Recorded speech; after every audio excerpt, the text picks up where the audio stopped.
UMLA khun nhau trap National Awakening Movement na North Shillong ba dalbot nong rom ula iti da kajing tho shaw menteri bade khmi ya katanat kampo yeng sarkar jala ba lakban remboy dengkat kajing kentu ba untuk kelar lam namar kajing bombyang kinala tuj ha police reserve headquarter Chilrut Shillong ba dalbot lakdo ba kani kajing bombyang kinala pentuj ha katai kejaka kalawan ra kajing ya kilong yeng ha wa indo bat kamtam lei ha kapor liur ruang ba kajing bombyang kinala pentuj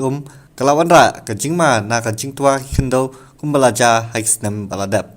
ani kesinga wani kendu I home minister berobrok mani kendu na kamta banya keren kikam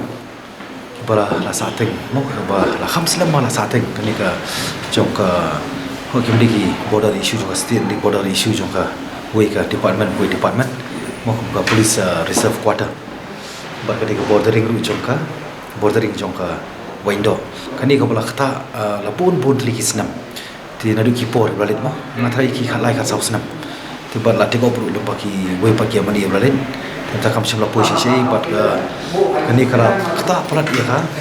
yakini ki no sosno ki ba sa po window border ti pi ko di bomdon ka proper drainage sanitation mo ti ka jing hani por liur ka khata ba namar ba kini ngru ka khata bar ko ru ka jing sma barsa ko wedu kalong insecure war ki building matar ki don ki building blaki kani ngas ko amon ra kum ka kind of information shaka department nginumla war ki minti wa minister tiblu baro tengin scam police department joka reserve police headquarter kinne la chong kamram bat ngin scam na kalyang chong I home minister brom ngai kendu I manta bat I la ai ka assurance ba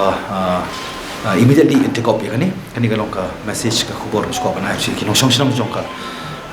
bordering jongka window berkunjung ki police reserve quarter pi kawai kalong ngai iken marba la chundek lek ni post ka por lesin mo ki por balit la chundek taman wa de ka boot na ka banta bani ojara collection kini ki police quarter staff mo ki staff police quarter ki basong basa ki police reserve ndek ki jingdong kam pat kila kelen no la shu letanam ta ka jingkwa ten ringa par ku memali ngasmo ba ngadi pandap ho chong kamram ka deiti ber ka jikir kle kumno ki don ki por ka bang hab ya keren ki issue joka state don ru ki por bang haban ya keren ru ki issue joka constituency tero kani kanong rem nga wani kan I baila ai ka jingkular bain take up immediately namar ko ka bang ting nga wara ai kum ka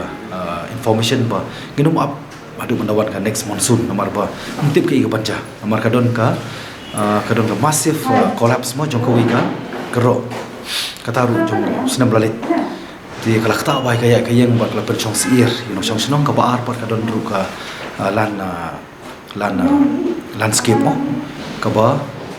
dagajing pra to ka kendo mar ka bamdon ka proper drainage manta armut ki man sim ki lakhlat na trai num klet kata ba senam ladap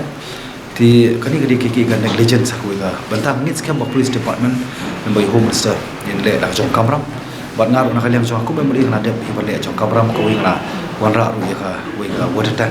mo ka tobum nam ta kapit ka biang jongka premises jongka police reserve I brokui kata di kuwi ka baar pat ru perung ru ka scheme leba kum emali na ka banta bande kidon ka portion ka bali bande nam ta ni ka bordering mo ka ba kata ba ya ka we pat kalong yin bar ki we pat ki banta jong ki no song tikani ru aku abanyo ya shwa bani I ta ka seriousness na kaliang department makan take up ini internal drainage mo barka sanitation pangaruh ala ban kari daud ya ka benta jong ka scheme tenang bukan no ka jisai namar ba lada kawan kan no ka por ka disaster anytime lada ka disaster ka take place manu bersih claim kumala umatan kidon ki building ki blaki ki blapra ki orpait tika department dukan la jong kamram ka baar pat kalong ba kadon ki building ru blapa fakit blapa ban kami no iki beri ba som basa IT building te kalong ki ga bangin mla ban buri namar ba nginum kwa ba kana ja ki pas new pan la sai pa kan merupa pan sibu ki klik ti ta di bang squad non ra namba jongi tengah su kwa lamba jong pi balong ba alis ki bi no som ken tip kini ki ga materi kam ki beli ki issue jo state ki beli ki issue jo constituency